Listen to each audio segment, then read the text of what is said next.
Matt Wilson here from Grow Appalachia. Today we're here with a rye cover crop that we've planted last fall. So why would you want to plant a cover crop? Well, this is cereal rye. We've had it in the ground since October, and all winter the roots have been holding onto the soil, preventing the rain from washing that away.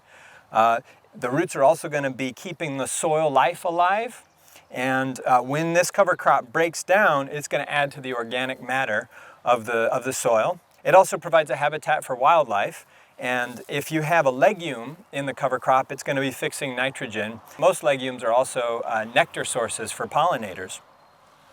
So we've gone ahead and cut the cover crop in 3 different ways today. We've used the Scythe, which is the lowest tech method. It's actually pretty quick to do. It's nice and quiet and obviously doesn't use any fossil fuels. We used a weed eater or string trimmer.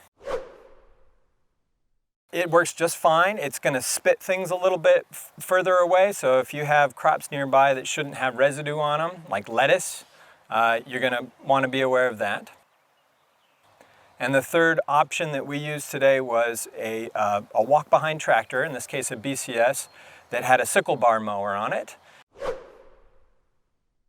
And it's very quick. If you've got that equipment and you have a large area, that's probably the most efficient time-wise to do. One consideration for that is if there's any wildlife hiding in there, you can pose a danger to them. So after we've cut our cover crop, we raked it into the aisles.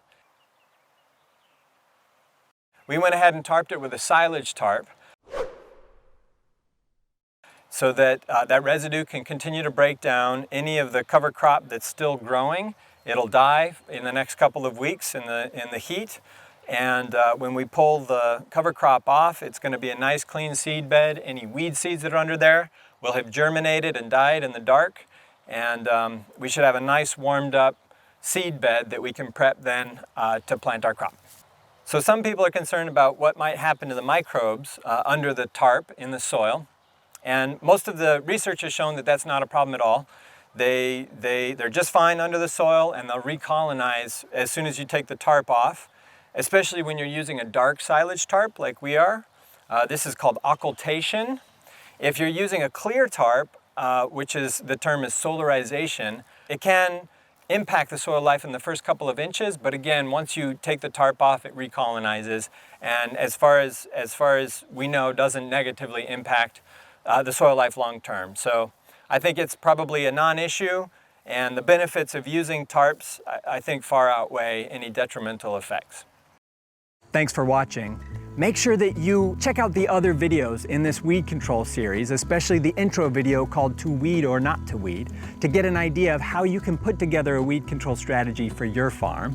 Make sure to hit the like, the subscribe, and the little bell if you want to be notified of new videos, and so that we can continue to get the word out about this. Let us know what you think in the comments. Do you love cover crops? Have you used them? Have you had trouble terminating them? Let us know what your tips and tricks are.